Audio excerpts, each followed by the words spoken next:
కాకినాడ జిల్లా పిఠాపురంలో పవన్ కళ్యాణ్ వ్యాఖ్యల్ని తప్పుదారి పట్టించి తాను ఎమ్మెల్యేగా పోటీ చేయడానికి సిద్ధంగా ఉన్నానని ఎస్వీఎస్ఎన్ వర్మ ప్రకటించడాన్ని కాపు సంఘం నేతలు తప్పుపడుతున్నారు. కాపులను అధికారం నుంచి తప్పించడానికే ఒక పథకం ప్రకారం మాట్లాడుతున్నారని వారు మండిపడుతున్నారు. దీని వెనుక టీడీపీ కుట్రకోణం ఉందని తమకు అనుమానంగా ఉందని వారంటున్నారు.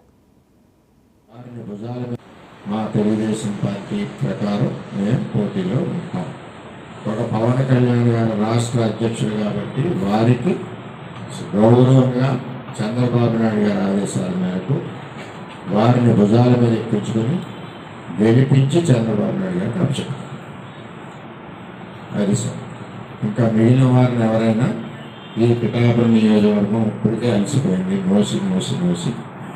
మోసి పరిస్థితి ఉండదు. క్లారిటీ.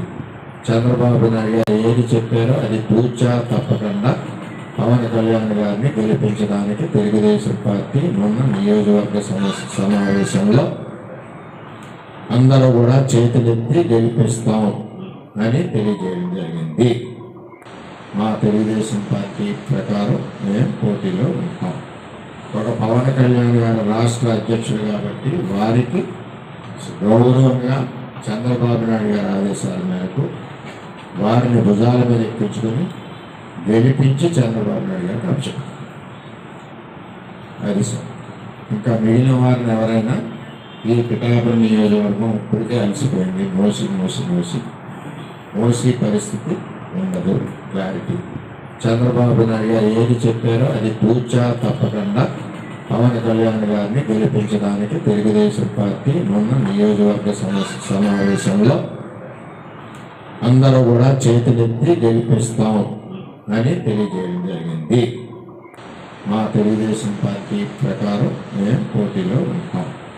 ఒక పవన్ కళ్యాణ్ గారు రాష్ట్ర అధ్యక్షుడు కాబట్టి వారికి గౌరవంగా చంద్రబాబు నాయుడు గారి ఆదేశాల మేరకు వారిని భుజాల మీద ఎక్కించుకొని గెలిపించి చంద్రబాబు నాయుడు గారికి అప్పచెప్పారు.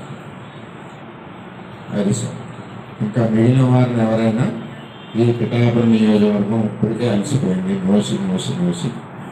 మోసి పరిస్థితి ఉండదు. క్లారిటీ.